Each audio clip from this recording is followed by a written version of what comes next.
Hello and welcome back to It's What I Do.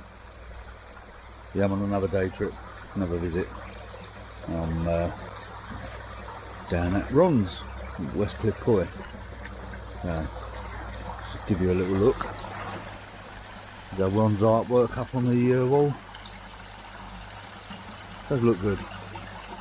Like that. There's his pond. Said the fish are sulking at the moment because they've had a dose of FMG. They won't come up and eat.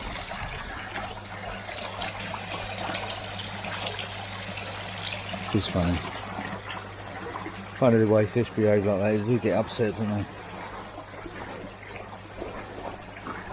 Unfortunately we've got rain today, so we're sort of dodging in and out between the rain.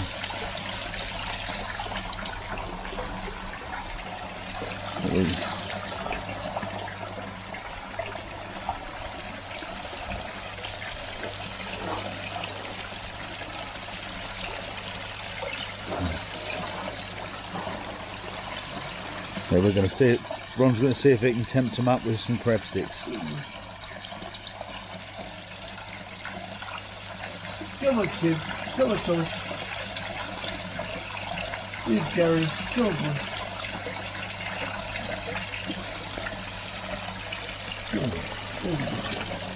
Unfortunately we've got a bit of reflection right where Ron's hand is there. Oh, let's move around see if we can get a better shot. There you go, that's better, isn't it?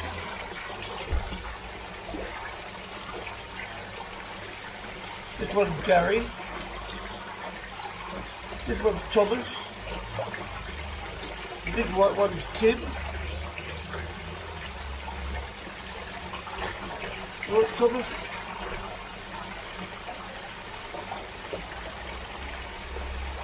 This one's Emily.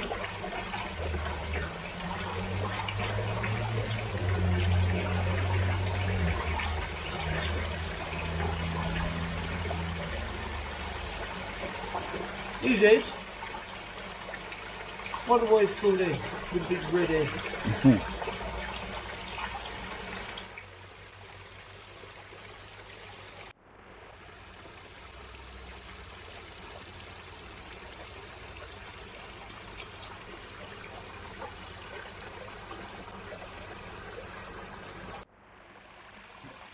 He's down, little bastard. Have you? Have you go on the skimmer? Not yet.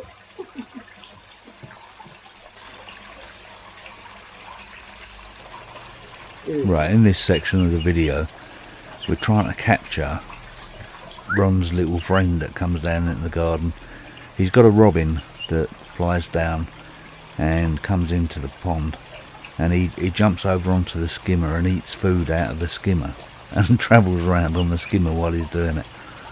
At the moment we can see him there. There's the robin, but there's food in the flower basket that's sitting in the side there, so he's going down to that and picking out food from there. But yeah, it would have been lovely to have got a bit of footage to show you him going on the skimmer, but he didn't oblige us this day. So perhaps next time when we go down I'll get the other camera with a better zoom on it and set that up and see if we can capture him going onto the skimmer. That would be nice. Still, he comes backwards and forwards several times, and I'll see if I can blow up a section on it so you can see the robin. But they are brave little things, aren't they?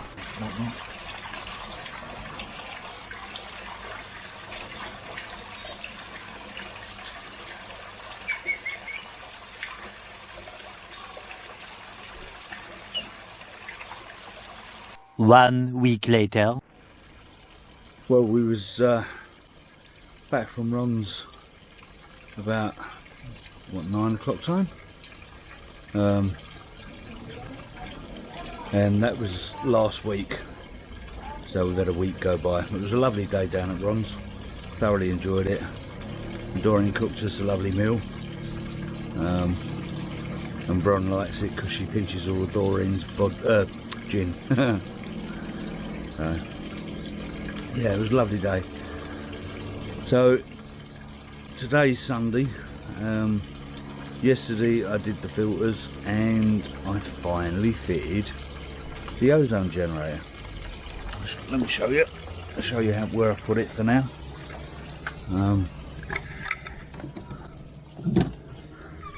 There it is.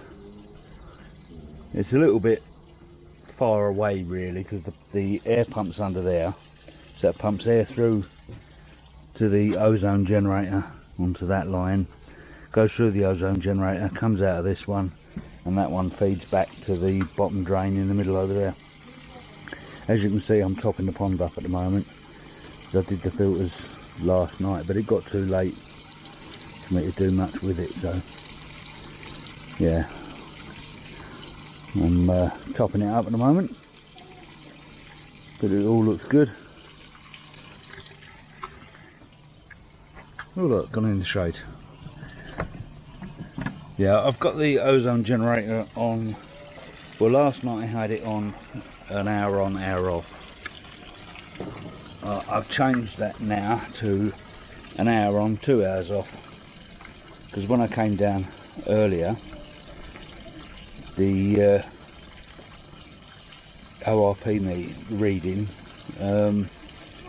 was up at 350 something, which is a bit on the high side. I don't really want it going up that high. I only really want it to be around 300. So I shut it off, and I've changed the on-off now till, as I say, an hour on, 2 hours off for 12 hours of the day, from 8 in the morning till 8 at night, and then it stays off for the 12 hours during dark hours. So yeah,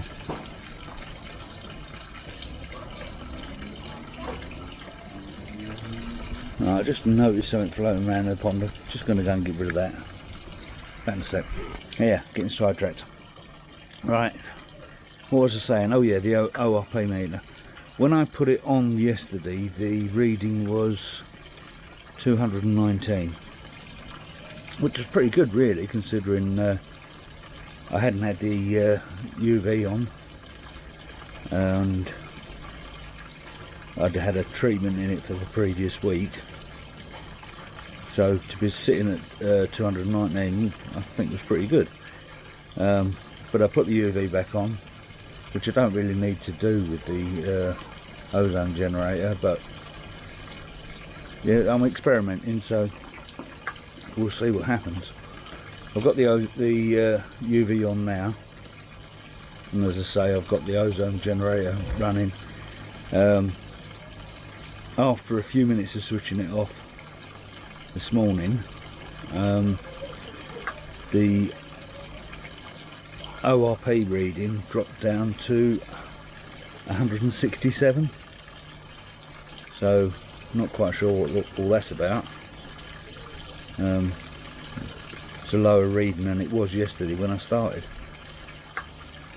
It could just be a times a day, so I'll leave it until about 8 o'clock tonight, just after 8 o'clock, and I'll give it another reading, and that should be around about my 24-hour period. But the pond's looking okay, fish are doing okay. I'll turn you around and show you.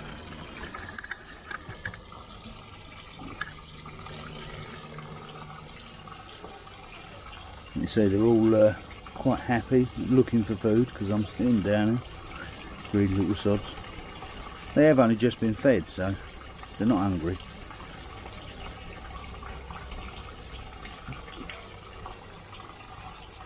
The car pox is starting to go down, which is good.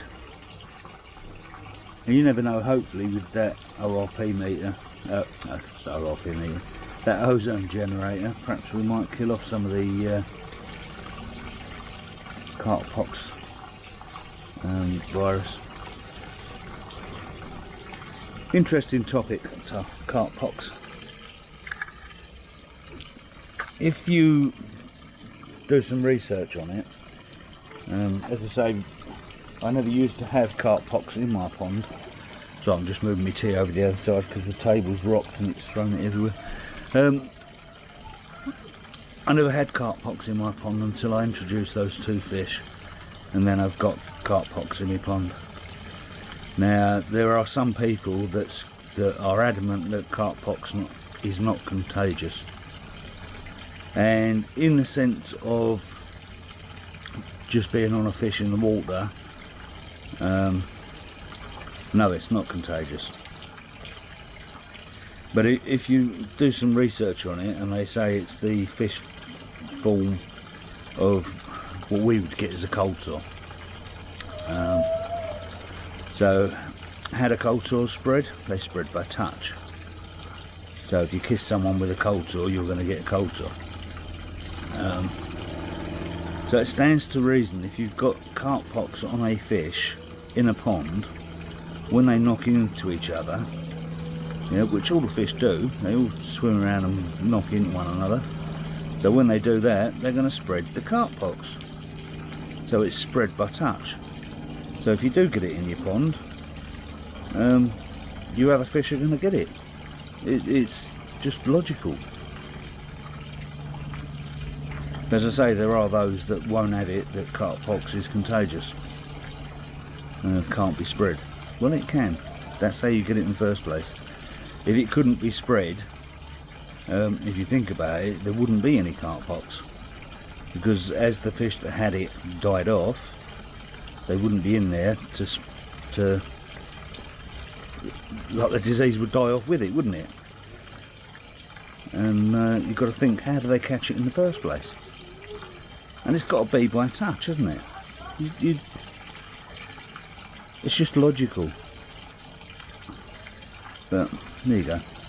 There'll be some people out there that will still say and will be adamant that it's not contagious, it can't be caught, even though all the evidence shows you that it can, and it can spread through your pond.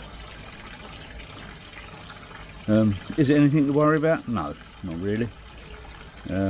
Might cause a bit of irritation to the fish, but it's not anything that's really health threatening, unless it gets really bad. I was talking to a bloke down at Mark's the other week. For the life of me, I can't remember his name. Nice bloke, but he's into the health of the fish, and he goes around and treats people's fish for them and all sorts of stuff. And he was saying the only time he ever worries about carp pox is if it either goes on the anal vent and covers that, or anywhere near the gills, and those sorts of areas. The crucial areas, I suppose, for the fish, because if you get the anal vent blocked with carp pox, you could end up having your fish not being able to poop, and can cause intestinal problems. So yeah, they're the only times he would actually take some action and scrape it and get it off the fish. But hopefully in the next few years the fish will become immune to it anyhow. But the problem is, where I've got adult fish and they've grown, and they've never been introduced to the carp pox virus, they've got no defence to it, so of course they're going to get it. Yeah, what can you say? Hopefully, as they're adult fish and their immune systems are all up and running and perfectly fine, hopefully they will build a defence against it very quickly, and it will go out of my pond. So yeah, that's my thoughts on carp pox on here. As I say, I dare say there's going to be loads of people out there that disagree with me, but in my way of thinking, you can't beat logic. If it's the same virus for cold sores, then it spreads by touch, and the fish bang into each other, so they're going to spread it, aren't they?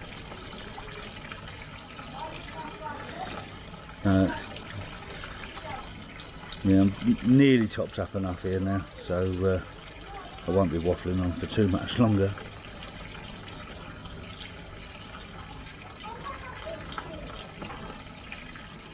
been glorious weather here, isn't it? Well, all over the UK. It's been lovely. Absolutely glorious blue skies. Temperatures right up nice and warm. The pond's sitting at, what's it sitting at? 17.7 at the moment. Which is quite good. Obviously my heat is only set for 14, I think it is. So that's all like ambient air bringing the temperature up there.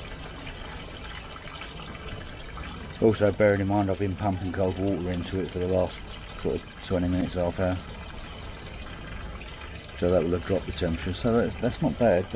So it must have been up over 18 when I started.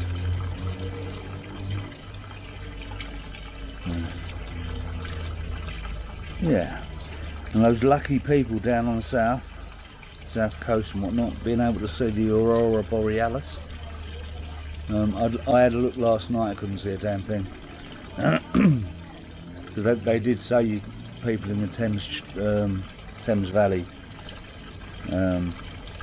area and along the Thames should be able to see it. Well, I live about a mile, as the crow flies, probably about a mile and a half from the Thames.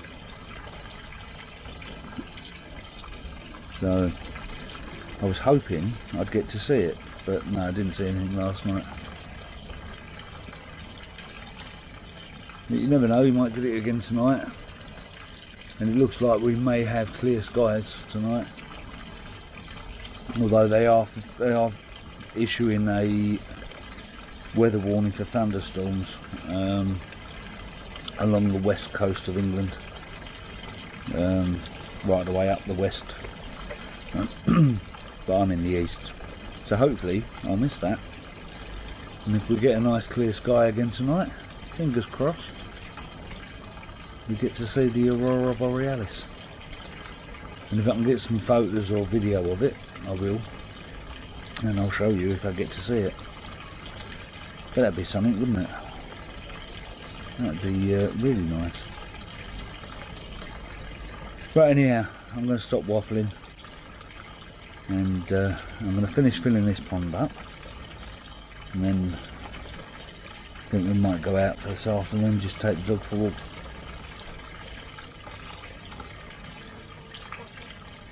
So I'm going to end it there. Thank you very much for watching, and I'll see you soon. Bye for now.